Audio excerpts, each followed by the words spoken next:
Hello, and unfortunately, I could not get my friends to be a part of this review because I didn't have the time. I had to set.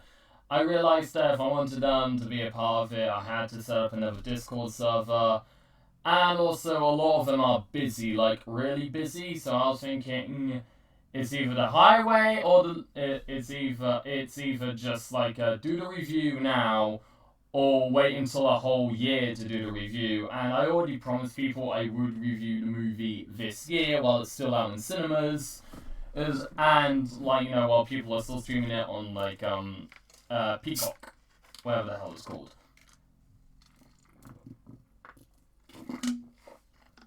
Oh, that's some good shit. But excuse me, what? But anyway, like I was saying though, the thing is, what did I think of this movie? I enjoyed it. What? You were expecting me to give it a bad review, all because I'm not a FNAF fan? You clearly underestimate me. Hey, what? Look, I made it clear that I am not a Five Nights at Freddy's fan at all. I mean, I will admit, I do enjoy some aspects of it, but, it's not really the best franchise, in my opinion, and I prefer, and when it comes to horror games, I prefer games like Little Nightmares, which I fucking love Little Nightmares, or I prefer, the online multiplayer horror games like Dead by Daylight or Freddy the 13th the Game. Rest in peace, online server for that game, but that's besides the point. Right? But yeah, I was introduced to Five Nights at Freddy's when the first game was new. Sweet Mother Jesus, it's insane to think that was 9 years ago, and that I was 13 back then, and I'm 22 now. Jesus H fucking Christ. But yeah, I remember when it came out. I remember it was new. My friends were talking about it. So I checked it out. I didn't play it because I'm too much of a little bitch, but yeah, I watched Smosh Games' video on it, and and just a few months later, Five Nights at Freddy's 2 came out, and I remember being so confused as a kid. I was like, wait, Five Nights at Freddy's 2? Like, when did the first game come out again? And and then Five Nights at Freddy's 3 came out, and I was like, dude, stop cranking them out, but...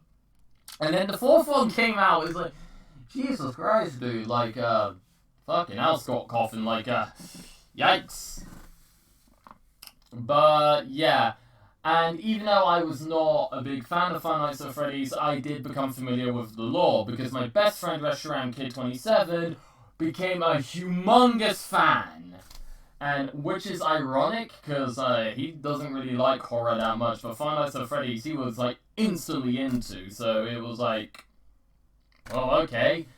Hey, that's also one of the reasons why I had to go and see this movie, because, he wanted to watch it with me and some of our other friends so badly that we said, fine, we'll go and watch it. But, yeah, he was a massive fan of the franchise, he was getting to know the lore and all that, and he knew I wouldn't play the games myself, so occasionally he'll give me, little tidbits of the lore here or there, so, yeah. And yeah, it all started from there. And I remember and I remember when the movie was announced, I think back in 2015, back when the third and fourth games were out. I think it was in between the release of the third and fourth game, because keep in mind the first two games were released in 2014, and 3 and 4 were released in 2015. God. So by the time the fourth one came out, the first game wasn't even a year old. Jesus Christ, but yeah, that actually happened. That actually happened, and like I said, in between the release of 3 and 4, the movie was announced, and it was announced to be made by Warner Brothers. And I remember thinking to myself, well, how are they gonna fuck this up? Because, it's a movie based on a video game, and even though there were movies based on video game, even though there were like 2 movies based on video games that were announced during that time that were coming out like Ratchet and Clank and my personal favorite Sonic the Hedgehog, and even though I was looking forward to the latter 2, I was thinking to myself, the Five Nights at Freddy's movie is going to be shit because it's a video game movie. Like most video game movies are terrible. Oh, and even though I was excited for Sonic and Ratchet and Clank, yeah, and even though I was excited for Sonic and Ratchet and Clank, I was only excited because, like, well, they were finally getting a movie. I wasn't excited because I thought they were going to be good. You know, and what do you know, the Ratchet and Clank movie ended up being really fucking bad. It's not the worst movie I've ever seen. It wasn't even the worst movie I saw that year. I saw far worse that year. Like, there was a lot of shit that came out in 2016, but that's besides the point. But, yeah, like, that was bad. And even though the first Sonic movie is decent, it wasn't until the second Sonic movie where I was like, oh yeah, video game movies are getting good, you know? And yes, I do enjoy Detective Pikachu. Can people stop assuming I hate Detective Pikachu? Yes, me and Restaurant Kid 27 like to make fun of each other for that. But it's just 2 brothers arguing. It's not that serious. But anyway. Hey, yeah, so... Oh, those movies came out, and even though, like I said, some of them did good, like the Sonic movies, Detective Pikachu, not gonna lie, I did kind of enjoy, like, the Tomb Raider reboot movie. I did enjoy that. I also enjoyed Rampage. I had fun with that. I knew that movie was dumb, but I'm sorry, if you're gonna have, like, a movie about giant monsters beating the shit out of each other, and it's going to be like, and you're going to make it stupid as fuck? You had me at stupid as fuck. I'm just saying, but, you know, but the thing is, though, yeah, and even though I enjoyed those movies, and I do have a soft spot for the Ratchet and Clank movie, I still thought the Five Nights at Freddy's movie was going to be bad, because, well, I'm not even a FNAF fan. I'm not even a horror fan, so... Yeah, I mean, like, you know, then again, I love the Scream movies, but that's a video for another day. So, I was thinking, okay, this movie's gonna suck, but something happened. Warner Brothers lost the rights to the Five Nights at Freddy's movie. And, I was wondering why. Now, I don't remember where I heard this from. I think it might have been a live stream on a YouTuber... animating something. I think I might have heard it from there, but apparently, a reason why Scott Cawthon took away the rights of the Five Nights at Freddy's movie away from Warner Brothers was because Warner Brothers apparently wanted to aim for a PG rating, which, despite what happens in the law, I can see where Warner Brothers was coming from, kind of, because as much as we hate to admit it, the Five Nights at Freddy's fan base, a good majority of them are kids under the age of 10.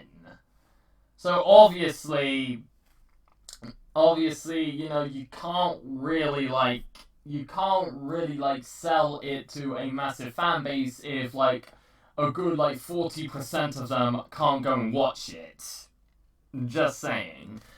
But, but yeah, Scott was not happy with that, and apparently Warner Brothers written a script, another script that was aimed at much more of an older audience, which eventually became the Banana Splits movie. Now, here's the thing, I don't know how much of that is true, take it with a grain of salt. Like I said, the whole wanting it to be PG, I heard somewhere else, so wherever I heard that from, that person could be talking bullshit. And also keep in mind, a lot of people that say that the Banana Splits movie, even though yes, that movie was inspired by FNAF, I highly doubt that was the Five Nights at Freddy's movie script. It just replaced with the Banana Splits. I highly doubt that. that just doesn't seem likely to me. I highly doubt it. I'm not saying that's not the case. Like, that could have happened. Like, I don't work at Warner Brothers. I don't work at any movie studio. So for all I know, you could be telling the truth. But I highly doubt it. That just seems a bit too overboard. So it seems a bit too ridiculous. But moving on. So I'm 10 minutes into the video. I'm not getting into the actual review, but you know. But then there was another FNAF movie he rip-off known as Willy's Wonderland, which I like Willy's Wonderland. But then again, that was made without Five Nights at Freddy's in mind. Let's just move on from there because I don't want to get into any of that business. And so it looked like the movie was never coming out. But then Blumhouse got the rights. Alright, good.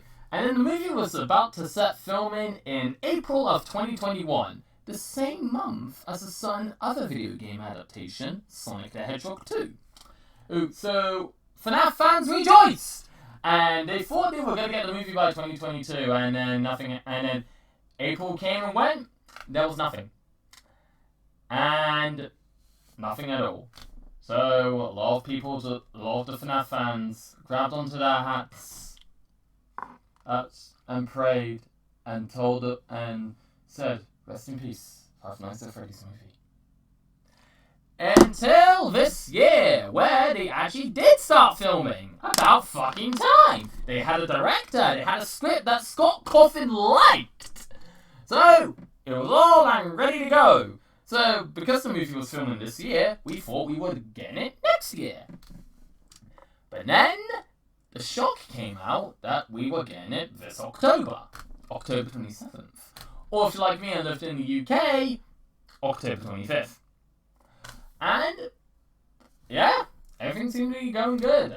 Marketing was everywhere, and it looked to be great. And then the movie came out, and, well, we all know what happened. Like, the critics bashed it, but audience loved it. Now, before I get into my actual review, yes, I know,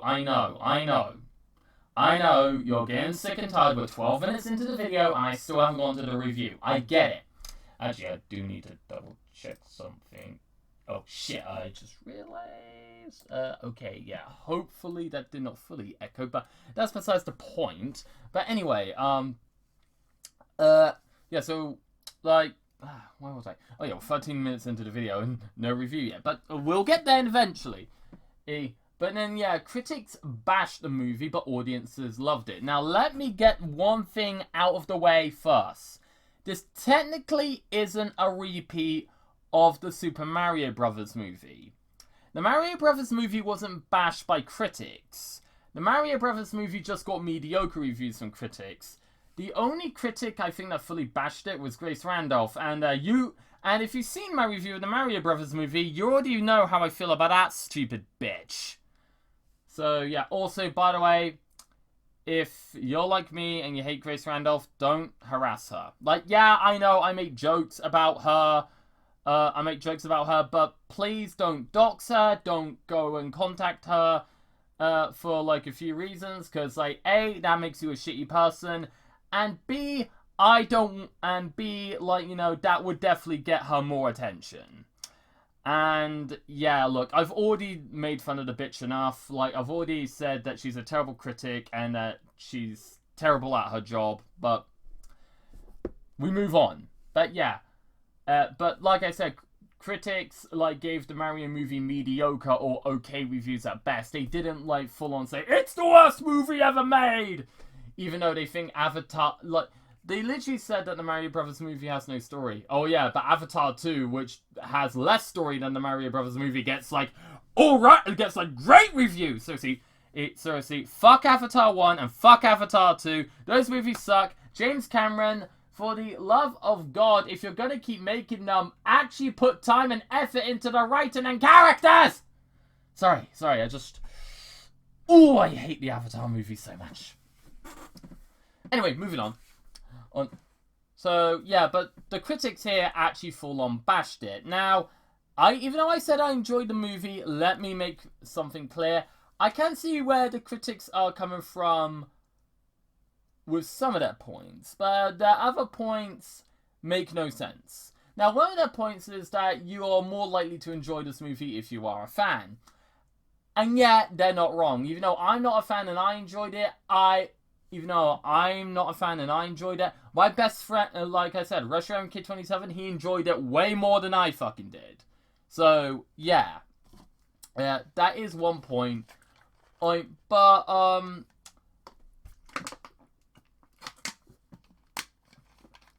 is some points, though, that I don't think make any sense. By the way, this review does contain spoilers, so if you're watching the video and you don't want to be spoiled, you already know what I think of the movie. Click off now. Click off now if you don't want to be spoiled. Because throughout the rest of the review, I'm going to spoil it.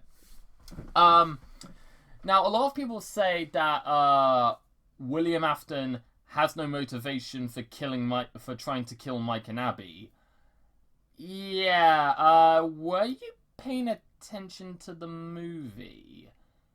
Because, like, throughout the whole film, Mike is, like, suffering with PTSD over the kidnapping and the disappearance of his little brother, Garrett.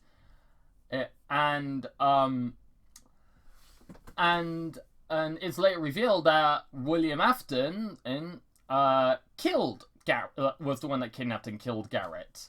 And he wants to kill Mike and Abby because to him, that would feel like poetry. That would feel like symmetry. He says it himself! Yeah, I'll tell you, yeah, so Springtrap does have a motivation. You don't need to understand the law in order to figure out William Afton's motivation here. He says it himself. He literally says it would feel like symmetry to him. He wants to do it for satisfaction. Dude! If someone that has... Okay, dude, I'm just saying this right now.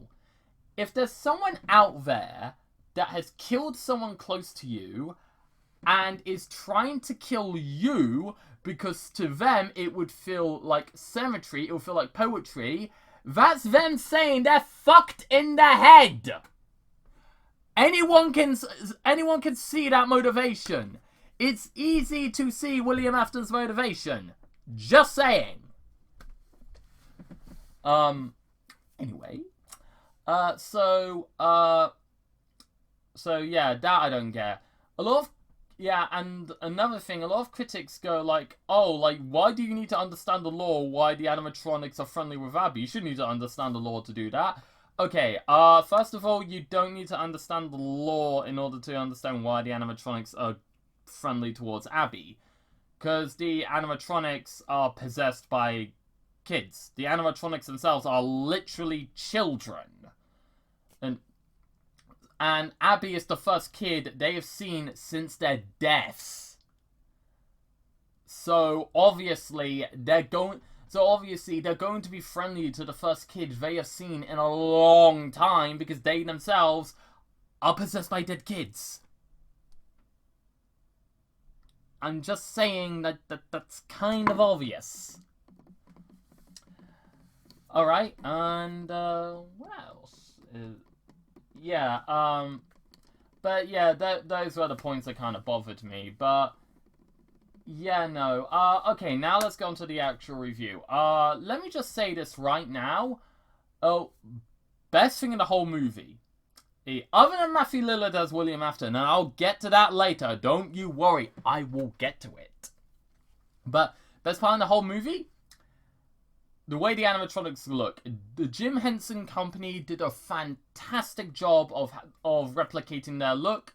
They made Bonnie blue in the movie and not purple for some reason. And just telling you right now, the movie doesn't suck because Bonnie is blue. They may have gotten his color scheme wrong, but that doesn't automatically make the movie terrible. I drank way too much caffeine today. But that doesn't make the movie terrible. Just saying. The animatronics, the effects, they're amazing. They're really good. Like, yeah, there is some CGI here or there, and some of it does look pretty bad, not gonna lie. But the movie does have a budget of $25 million, so I will let it slide. But And also, sometimes the practical effects can look a bit awkward. Like, for example, like, I think it's a scene you see in the trailer. There's a part where someone is trying to exit, where one of the people that break into the pizzeria try to exit through a door, and Foxy's like right behind them. And then you get the Foxy, like, you know, going like, well, not really like that, but it's more like that. And yeah, you can see him like moving forward, and yeah, that effect kind of looks bad. It doesn't really look like he's actually moving. It looks like someone is pushing him. It literally looks like someone is like pushing him. It doesn't really look like he's actually walking. Like, it looks like it either looks like someone's pushing him or he's on a fucking trolley. That's what it looks like. So yeah, even though most of the effects are good, some of them can be quite bad. Not gonna lie. And also, like, the CGI on the cupcake. Oh my god, like, I get why, like, the cupcake is CGI when it fucking flings to people in order to, like, you know, eat them. Because, like, obviously, you can't just simply eat, like, you know, you can't just simply, like, throw the cake and then just have its mouth open, like that. Because that's just not how it works in real life. So, I get it, but, oh god, when I saw that, I was like, what the hell is that effect? Oh god! Like, that's what I was like. It was pretty bad. So yeah, the effects are mostly good, but can be a bit bad from time to time. The acting. How's the acting? Particularly Josh Hutcherson as the main character, Mike. Well, let me just say, all the actors do a good job, but Josh Hutcherson is trying his best to be too good. What I mean is that there are scenes where his acting is, like, good enough for this type of movie. But then there are scenes where you can tell that he wants to win an Oscar badly, and I'm just like, dude, it doesn't really matter if this gets the best reviews ever made. This is the Five Nights at Freddy's movie. You're not getting an Oscar, pal. Just deal with it. Like, it's the Five Nights at Freddy's movie. So, yeah, like, the actors are good. The actress, I don't remember all the actors' names. I only remember Josh Hutcherson and Matthew Lillard, so, yeah. Like, they're pretty good. Like, you know, and Matthew Lillard, okay, because we had the actor section, you want me to know how I feel about Matthew Lillard as William Afton, and he is a lot of fun to watch. For, like, the 4 minutes he gets on screen. Yeah, like others, I had a real big problem, because, like, okay, so William Afton, when you first see him, he's, like, he's got a different name known as Steve Ragling, which makes sense, because, like, you know, he's trying to make sure that, like, you know, that no one catches on to his like, you know, to his murders. So obviously, like, you know, he's luring people to this abandoned pizza place that he secretly owns, so then he can just kill them because he just loves killing people. He's a fucking psychopath.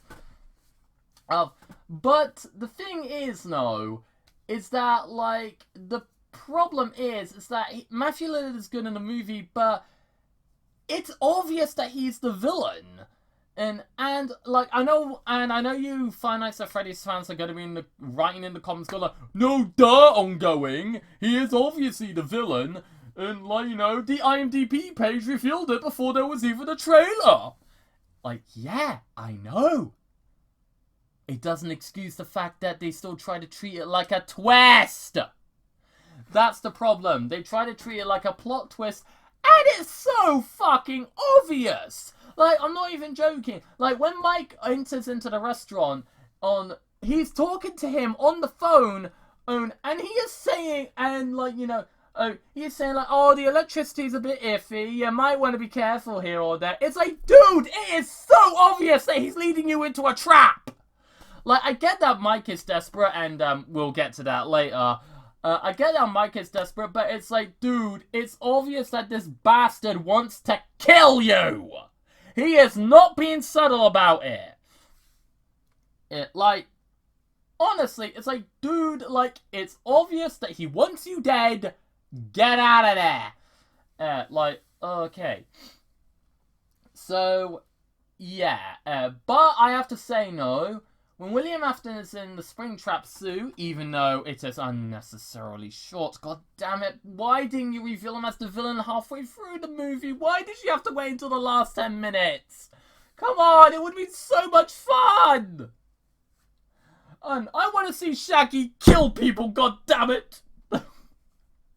God, what the fuck is wrong with me? But, yeah, but it, yeah, but like I was saying though, he's like, when he is in the Springtrap costume and all that, okay, yes, I know you FNAF fans are gonna write in the comments, oh no, it's not Springtrap, it's Spring Bonnie, because, like, you know, oh, the spring lock has not happened yet. Yes, I know, it doesn't happen until the end of the movie, but I know I'm a Springtrap, I can't be asked to call him Spring Bonnie, so let me fucking be, please. But yes, anyway, but yeah, he is having a lot of fun, and he is a lot of fun to watch, and he is actually quite intimidating. It's like, holy shit, it's like if Stu Mocker from Scream 1 on, like, I dressed up for Halloween. It's like, oh my god, get the fuck away from me, please. You know, it's like, Jesus Christ. Like, god damn. And speaking of Scream, yes, he does the knife wipe thing, which I honestly don't get. I get why the writers put that in there, because it's Matthew Lillard. He played Stu Mocker, one of the Ghostfaces in the first Scream movie, and Ghostface was known for doing that, so obviously they wanted to reference it. But the reason why Ghostface did it in those movies, it was to wipe the blood off the knife. But when Springtrap does it here, he's not wiping any blood. There's nothing on the knife at all. He's just going shing. It's like, why are you doing that? It just doesn't make any sense. So yeah, and also the spring lock scene is, yeah, I get why it's not graphic like it is in FNAF 3, because obviously they were aiming for a PG-13 rating, which is our version of 12A, even though in this, no, which is your version of 12A, excuse me.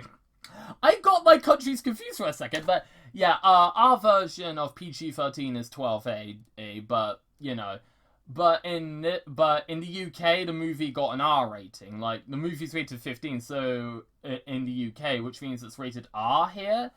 So, yeah, like, I'm just saying, if you live in the UK and you've got a kid that's, like, a massive FNAF fan and they're under the age of 15, you might want to consider buying plane tickets to America, because that's the only way your kid is going to watch it at cinemas. I am sorry, but that's the unfortunate truth.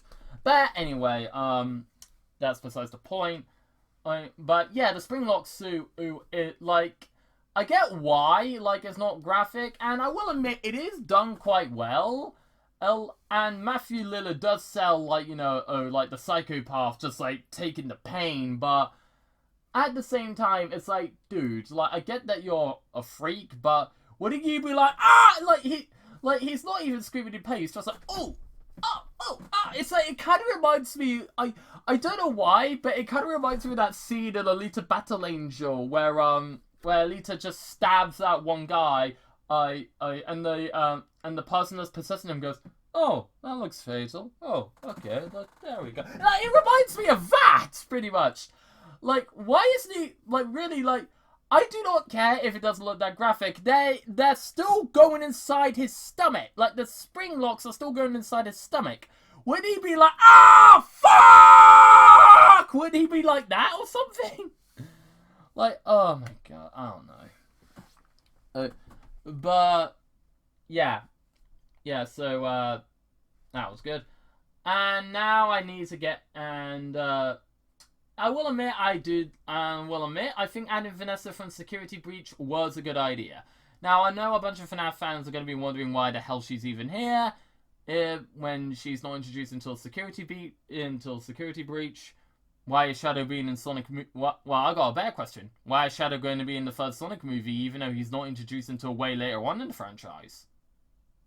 Exactly. Anyway, but, even though I think her acting is good, and I did like her character a bit, it's later revealed that she's William Afton's daughter, And yeah, a bunch of fans don't know how to feel about that. I honestly don't care. But and one of my friends pointed this out. They were like, why didn't she reveal anything about her father?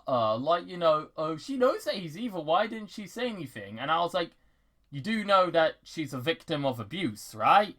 Like, whether you like it or not, even if you know that you're if there's someone out there that knows their parents are like terrible people and they don't support it, but their parents have like either physically or mentally abused them, then they're not gonna want to talk about it because they're scared that their parents might fucking kill them. Just saying. But yeah. And even though I did see where they were coming from, I will admit, it's like, honestly, I can pass it off because, like, she was just too scared of what her dad might do to her, so I'll pass it off. But, yeah, and if you're wondering, no, she does not turn into Vanny in this movie, sorry. Sick bastards. Anyway, so, yeah, I think she was good.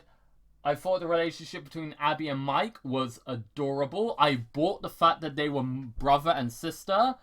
And yeah, they are, I do buy the fact that they're brother and sister. I buy the fact that Mike is struggling and is doing everything in his power. I do buy the fact that he cares about her, even if he does something stupid later on in the film by accidentally, letting the animatronics try to get a hold of Abby.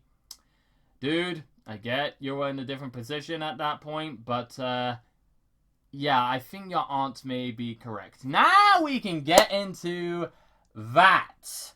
So, in the movie, there's this subplot about Mike's aunt wanting to take his sister Abby away from him because she thinks he's a terrible guardian. Honestly, I was hoping it wasn't going to go the way it went, but it unfortunately did. Aunt Jane is just like one of those characters that just wants to take away the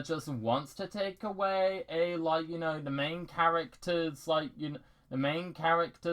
daughter, sister, wants to take away the main character's family member because they just secretly want to have that check, that's it. She just wants to keep Abby around for money, which, by the way, how good is that check? I don't know how this usually works, but usually if you're paid for looking after a child, they don't pay you that much. As a person that was looked after, occasionally looked after by someone on, every once in a while, I will tell you, they don't pay you that much. They don't pay you that much to look after a kid. Trust me, like I said, when I was a kid, there were some people that looked after me. They didn't get paid, they barely got paid shit. They don't get paid much, so, okay, so it's doing this so she can be rich, to get money, but they're not gonna pay you that much for looking after a kid. They're not gonna pay you that much for looking after a kid. Why would you think they would pay you that much? I get that this is not based on reality, but it's still yeah, it doesn't really matter whether she wants money or not. Or, yeah, even if she is going to get paid for looking after Abby, she ain't gonna get paid that much. That's just not how it works. It's it only works if, that check only works if the family's rich. And this family ain't rich. This family's poor as fuck.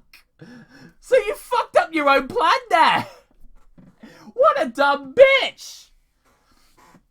But yeah, that happens. Yeah, and that's why Mike needs to get the job. And, honestly, yeah, and oh my god, I just don't get it.